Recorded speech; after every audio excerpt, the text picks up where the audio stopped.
একদিন এক পিঁপড়ের খুব জল তেষ্টা পেয়েছিল। সে অনেকক্ষণ এদিক ওদিক ঘোরার পর তারপর একটা সমুদ্র দেখতে পেল। তারপর আস্তে আস্তে সমুদ্রের ধারে যায় সে। তারপর সমুদ্র থেকে জল পান করার সময় সে হঠাৎ সমুদ্রেই পড়ে যায়। তারপর সে জলে পড়ে হাবুডুবু খাচ্ছিল এবং ডুবে যাচ্ছিল।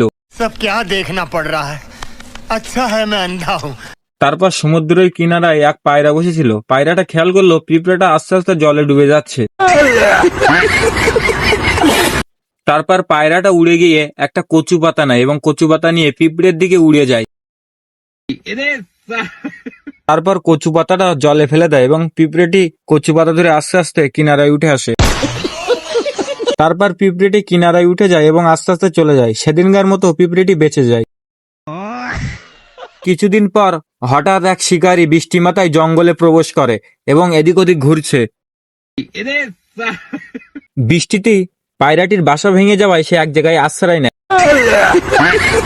তারপর পায়রাটি শিকারীর চোখে পড়ে এবং শিকারী লক্ষ্য করে পায়রাটিকে শিকার করার জন্য। তারপর পিঁপড়েটি আস্তে আস্তে এগিয়ে যায় জঙ্গলের ভিতরের দিকে এবং সে লক্ষ্য করে তার বন্ধু বিপদে আছে।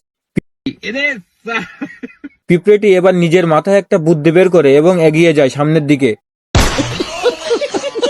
তারপরে পিঁপড়েটি আস্তে আস্তে শিকারীর দিকে এগিয়ে যায়। তারপর পিঁপড়েটি শিকারীর পা লক্ষ্য করে একটা কামড় মারে এবং শিকারী তার লক্ষ্য ভ্রষ্ট হয়ে পড়ে যায়। তারপরে পায়রাটি বুঝতে পারে এবং পায়রাটি এবার আস্তে আস্তে উড়ে চলে যায়।